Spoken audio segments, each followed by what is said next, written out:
This episode of Bullet Heaven was made with a copy of the game provided by HandyGames.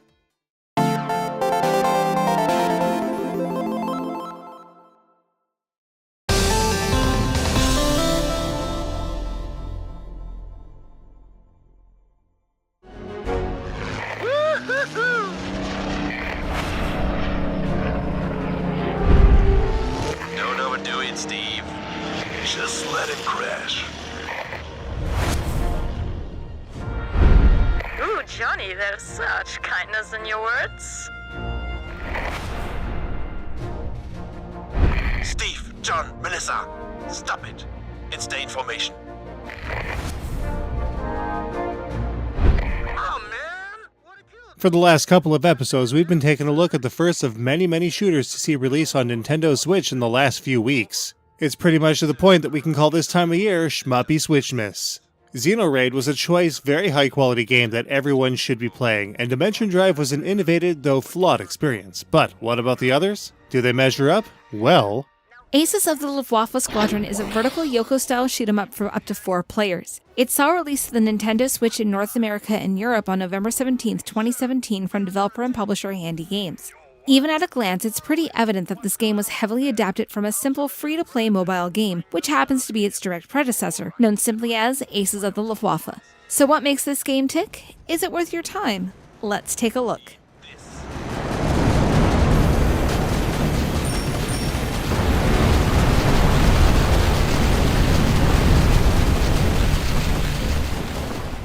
Aces of the Luftwaffe Squadron is a game that, by design, is extremely simple to play. Players move their squadron of 4 planes around the screen all at once with either the left analog stick or directional buttons. Their main guns are fired with the A button, and a special attack is mapped to the X button on the Joy-Con or compatible controller. Finally, when it's unlocked, a dash ability called the Cloud Dash is mapped to the B button, which is useful for traversing the screen very quickly. The player's rate of movement is variable depending on how far the analog stick is tilted. The player's squadron of 4 planes will crawl along with very slight input and end up being flung around the screen with reckless abandon at full tilt. Using the directional buttons or a D-pad controller can't get the finest movement, but can still get up to speed over a brief period of time. In the case of using a D-pad, tap dodging allows for finer movement. It often takes more than one shot to kill enemies, but random damage multipliers can be unlocked and can speed up the process. As enemies are defeated, a number of different pickups can also be left behind. The most common are medals, which can be collected to add to a player's rank at the end of a specific stage. Small and large medals exist, which are worth 1 and 5 medals respectively. Sometimes, large glowing crates will appear that can hold several large medals for players to collect. Small crates with parachutes are also fairly frequent and grant the player a power-up for either the player's main weapon or the automatic turret sub-weapon that charges up and activates at set intervals of time. These power-ups are only temporary though. A colored ring around the player's main weapon or sub-weapon will cycle down until the ring disappears, and the weapon drops to the previous levels. If the player collects a fresh power-up, the ring always starts at full, so collecting as many as possible is encouraged. It takes a considerable amount of time to fall all the way back down to default power, but it definitely has the potential to happen, especially during boss fights. As players score hits on their enemies, a third gauge for a special ability will build up until full. This ability is activated with the X button and can run the gamut between a powerful bomber attack to shields to repairs and even tornadoes, depending on the character. As we'll see, several of these abilities can be unlocked and can be cycled through with the L and R buttons. Players not only have a set amount of health in which damage is indicated by a black ring in the player's colored indicator aura, but also a life stock, which varies depending on the amount of players in-game and the difficulty. Each stage can be taken on either alone or with up to 3 friends on normal, hard, or the unlockable extreme difficulties. Now, the overall lack of input left us wondering if we had missed something since there are all kinds of additional functions and abilities with no way to actually trigger them. But as it turns out, this is by design. Rather than bog down the player with a ton of inputs, Aces of the Luftwaffe Squadron has a skill tree for each character that players can activate with green skill coins. These coins are found in each level via chests and by way of ranking up, which we'll get into in a bit. Every character in Aces of the Luftwaffe Squadron has a wide range of defensive and offensive perks that can really make taking on the German onslaught much easier than just getting power-ups. Whether it's additional power, speed, defense, health, the chance at avoiding a collision or attack, extra luck for additional pickups, or powerful special abilities, and so much more, it's clear that a huge emphasis to the player's success is by way of the skill tree. One awesome feature is the ability to reclaim all ability points to redistribute them in a way better suited to the player's immediate need. Even if mistakes are made, they are easily fixed in this manner. Aces of the Luftwaffe Squadron is played over the course of 25 stages in a stage-by-stage manner, much like a mobile game and, in a lot of ways, like Dimension Drive, which we took a look at in Bullet Heaven, episode 190. In addition, every stage has a side mission to be solved, like escorting defenseless planes, rescuing stranded soldiers, dropping supplies, and so forth. It adds an engaging layer to the action that makes such a long campaign a lot less mundane. There's an added twist to it all, though. Each of the 4 characters suffers from a weakness that can not only hinder their performance, but even completely remove them from play temporarily. The lead character, Mark, is stricken with a poison illness that makes his craft considerably weaker. Johnny has a hair-trigger temper that makes him go uncontrollably berserk, posing a danger to both friend and foe. Steve can fall asleep at the controls, leaving him completely vulnerable to attack, and Melissa doesn't do so well with rapid ascent and descent, leaving her to fly off screen for a while. It seems sort of stupid to me at first. After all, these conditions should be keeping any one in this squadron from flying in the first place, but it's something that grew on us in the end.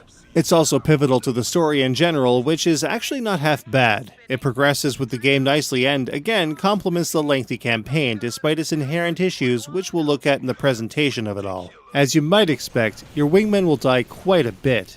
Thankfully, after just a short absence, they will return with a fresh plane to get back into the fight.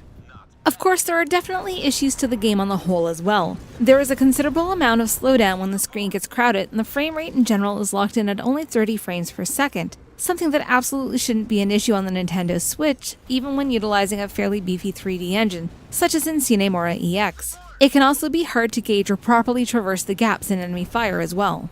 This is compounded by Aces of the Luftwaffe Squadron's controls in general. The controls can be pretty slippery at all times, so damage will definitely occur often. Unlocking the repair skills that Melissa has at her disposal definitely mitigates this, but until that point, constant damage and the drifty controls that leads to it will surely frustrate some players. Speaking of frustrating, unlocking new planes is a bit of an issue. They are randomly dropped after boss fights, and we haven't gotten one yet outside of the Flying Pancake, which may or may not have just been a freebie. Even on the hard and extreme difficulties, nothing has dropped so far. But in the end, while it's not an exceptional game, Aces of the Luftwaffe Squadron was still pretty fun while it lasted. With new abilities, it gets much better and even becomes more accommodating to new players on the harder difficulties. It was a bit off-putting at first, sure, but in the end, this is one game that we really liked playing together. It should definitely be a shmup that anyone, even super green newbies, can play thanks to its easygoing, forgiving nature. But what about for score chasers looking for some leaderboard action? Whoa! Just like the scoring in Dimension Drive, which we took a look at last episode, the scoring in Aces of the Luftwaffe Squadron is applied in a stage-by-stage fashion. And, just like the game itself, the scoring is pretty simple on the whole. Enemy destruction is basically the name of the game when it comes to scoring in Aces of the Luftwaffe Squadron. The more enemies that are defeated, the more the player will score. Killing off enemies in rapid succession will build a bonus multiplier up to 10 times, which adds to the score dramatically, especially when large crowds of on-screen enemies are defeated. There is no real gauge that shows how this multiplier builds or falls though, so there is a little bit of guesswork that will be required in keeping the multiplier high. Boss stages are a little different, since there are typically not a huge amount of enemies to take on for extended multiplied kill streaks. Instead, beating a boss in as little time with as many lives left over as possible will result in large bonuses for each. At the end of each stage, the score is tallied up with an indicator displaying if the previous high score has been topped. Additional medals are also awarded by difficulty and applied to the level gauge at the bottom of the screen. At level up, a new skill coin is awarded to be used in the skill tree. In the case of multiplayer games, an extra screen showing stats between players is shown at the end of the stage. Very simple and very mobile style, but here's the catch. Aces of the Luftwaffe Squadron does not support online leaderboards. This means that the scores are kind of pointless outside of getting a personal best, especially since a co-op game will net a combined score for everyone's efforts. An online ranking system would absolutely add a significant amount of replay to the package, but the 4-player co-op over 25 missions and 3 difficulties, for a total of 75 missions, might be enough for some players in terms of replayability. Man, it's dark like in my grandpa's. Don't finish the sentence. Please, we've got a lady here. You mean Johnny? Shh. Keep your voices down. We are here to sneak past this crowd-infested area. We should try to reach the factory without attracting too much attention. Stay out of the lights.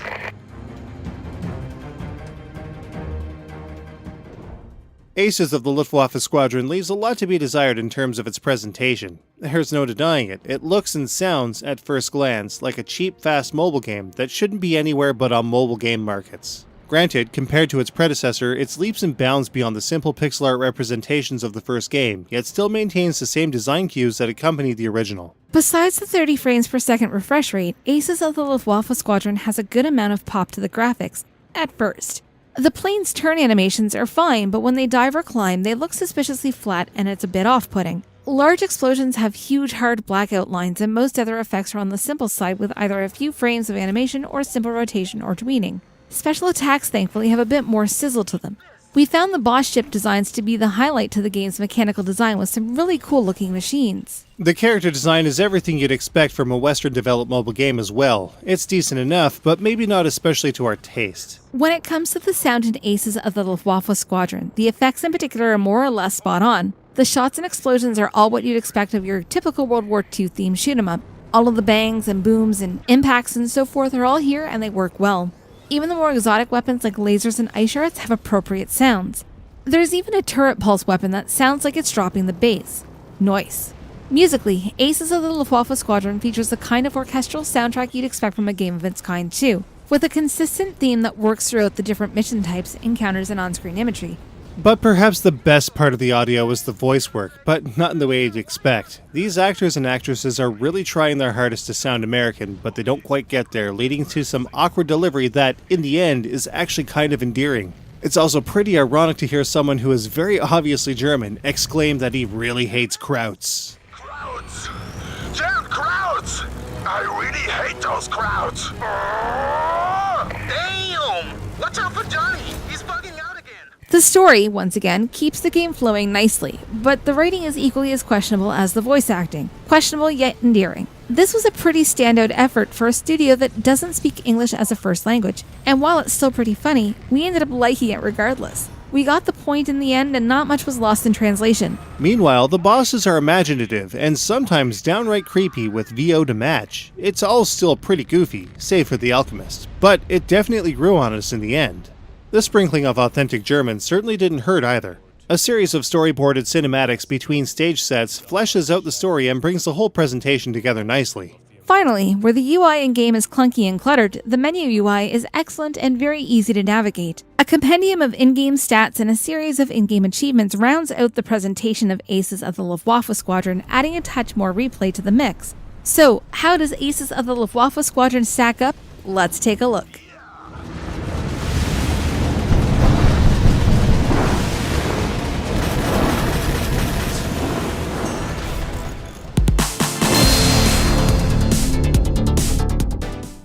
The controls in Aces of the Luftwaffe Squadron are simple but very slippery on the whole. This can be acclimated to, but hard drops in the frame rate hurts. Aces of the Luftwaffe Squadron isn't especially difficult even on harder difficulties. Especially on normal, Aces of the Luftwaffe Squadron is a very casual, newbie-friendly shmup. With a total of 25 stages and 3 difficulties to overcome, Aces of the Luftwaffe Squadron makes for a very long campaign. 4-player co-op enhances replay, but a lack of online leaderboards hurts its longevity. The visuals on the whole are not especially great here, especially moving at 30 frames per second and below with messy in-game UI. The story scenes and menu UI are great though. Some of the bosses look pretty awesome too. The music and sound effects are all well produced and implemented in Aces of the Luftwaffe Squadron, making for a great sounding game. The VO might sound questionable, but we still commend the effort that these German voice actors and actresses put into so much English dialogue. There's a lot of ideas here that work well for a mobile game with touchscreen input. Controlling all 4 planes at once is neat, but for a console shmup, the controls should have been more complex. 4-player co-op with very different pilots featuring different abilities works very well though. You know, we kinda didn't like Aces of the Luftwaffe Squadron very much when we started playing it.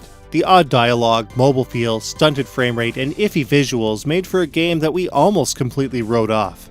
Before Dimension Drive became episode 190, we cracked a joke at the end of 189 alluding to this game's shortcomings. In the end, it grew on us, and we like it for all of its quirkiness. It's a decent addition to the Switch shmup pantheon.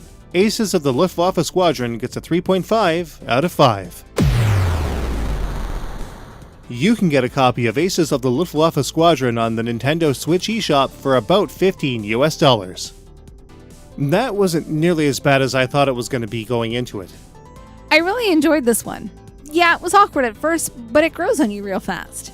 I have to agree. I even got the mobile game and paid to remove the ads. Did you really? That's actually kind of cool. Where's your phone? Here are some other shooters you can find on the Nintendo Switch. As always, links for everything are in the description below.